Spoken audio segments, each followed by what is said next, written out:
ए सर भाई माय सर भाई ए सर भाई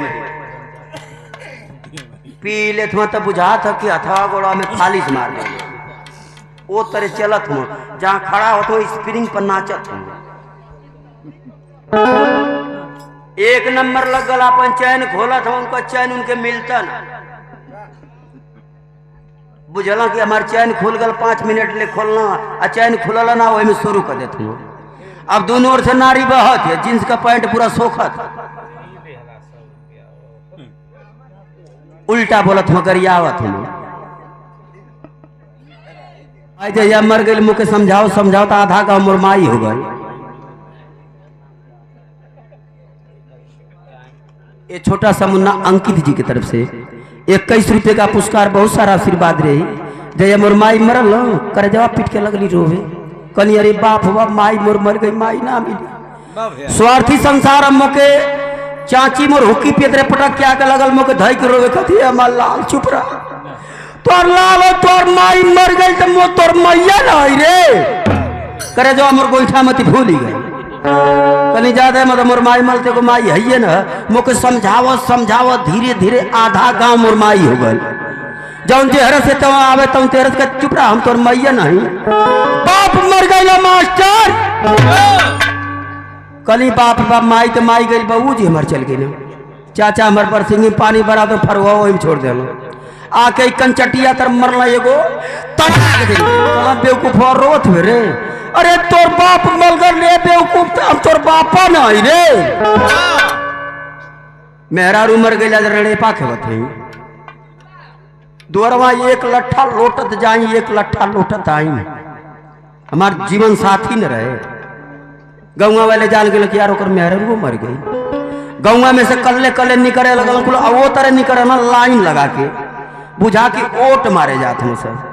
धीरे धीरे बाउंड्री बना के घेर लेना सर बीचे में हम छपटिया छपटिया रोवत हई आ उकुल बुझा के खड़ा होके मैच देखत हूँ सर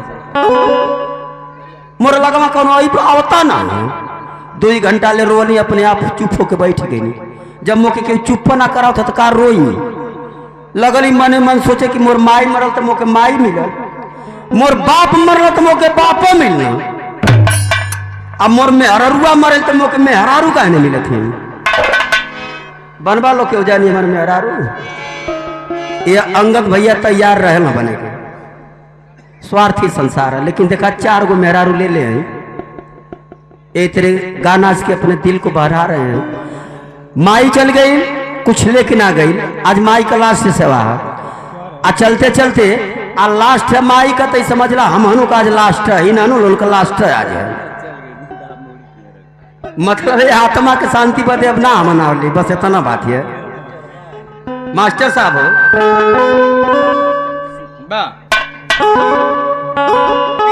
तो उल्टा बोलत हूँ गरियावत हूँ अगर गांव का आदमी हम तो 1-2 दिन बर्दाश्त कर दिए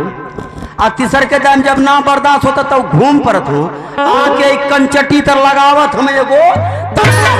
आ जब तड़ाक दे पावत हम तो गनगना जात हम कहते क्यों मारा रे बहन की एक ओरिया खाली जब हरो पावत हम एगो जब दोनों बराबर होता तो भागत हम गिरत परत के उन्हीं ठेहुना दांत मुंह तोड़त 11 बजे राती के घरे आ जाए के केवाड़ी पकड़ ले तो आवाज लगावत हूँ अब घर में 11 बजे ले के जागल पूरा घर खा के सुत गल के जागल जीवन साथी जे के मेहरारू कहल जाला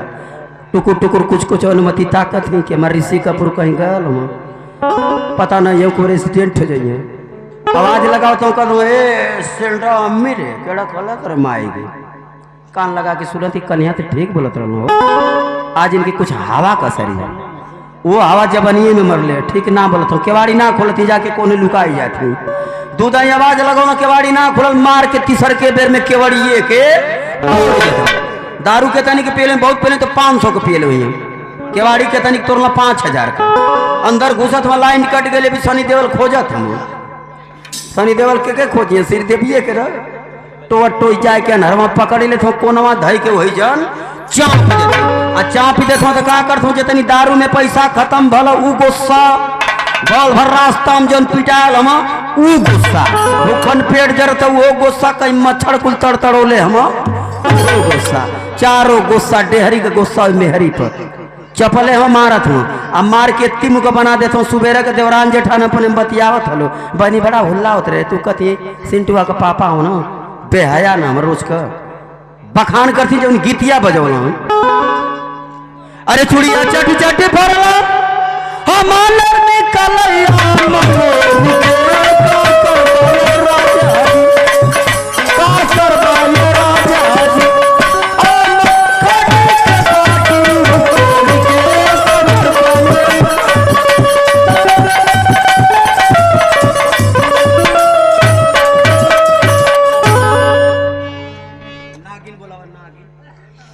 नागिन ना हो के तो धमिनिए के बोला